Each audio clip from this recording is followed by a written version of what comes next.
What's going on? Welcome back to Financial Journey. So today I want to talk to you about Fisker. It has been one hell of a morning. I want to break it down on what the current data points are saying as well as what just came out from Fisker. So I'm going to go over all of that, but first make sure you guys hit that thumbs up and subscribe. And with that said, let's get right to it.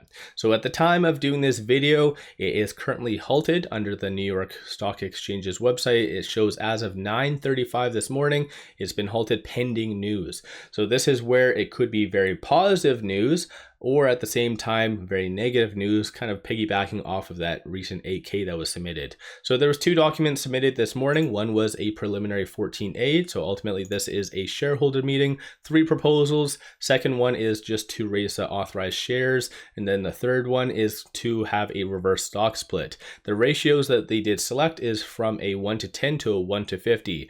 In my opinion, I don't think that this 1:50 is going to kind of satisfy anything, because assuming Fisker does get their crap in order, they're still in a world of pain because they've laid their cards out on the table. A lot of people know that they are in financial distress. And so shorts are going to be doubling down on Fisker. So I'm going to talk about that briefly.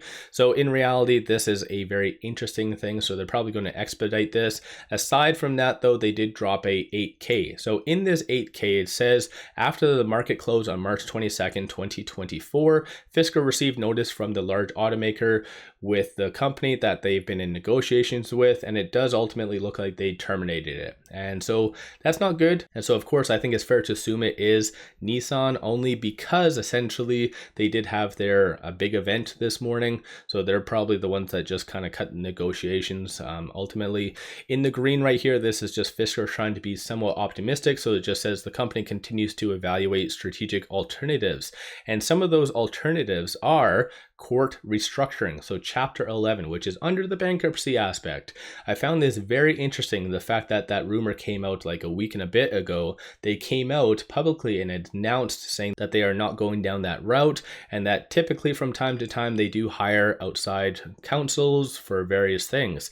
So it turns out they were full of shit ultimately. So yeah, they are pretty much going to go down Chapter 11, because based off of this document that came out, so this 8K on March 11th, it goes to show that they have no kind of plan, because they have about 89 million at the time of that. So March 11th or March the 18th or whenever it was. So 89 million in cash and cash equivalents. And based on their last earnings, they are ultimately burning through anywhere from, I think it was 300 to 400 million every quarter. So they are really screwed financially. So they needed that payday loan equivalent thing that did come out on March the 18th.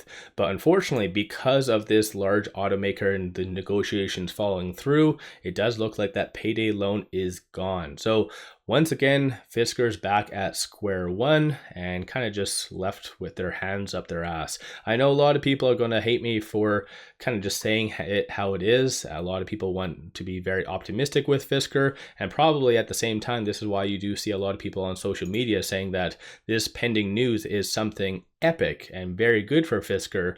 But again, with everything that has been coming out over this last little bit, and the fact that they are even talking about court restructuring, it shows that they're going to be going down the bankruptcy route. So initially Chapter 11, but based on everything, like technically their creditors right now would have stepped up and said, hey, you know what, let's figure something out. They would have done this, like not left it to the last hour, essentially. They would have done it 6 months ago. And so ultimately it is fair to assume that this court restructuring will not go through and that they would be going Chapter 7. So all in all, I think that this is a horrific kind of scenario, and it's really escalated downward very fast over this last like 4 or 5 months.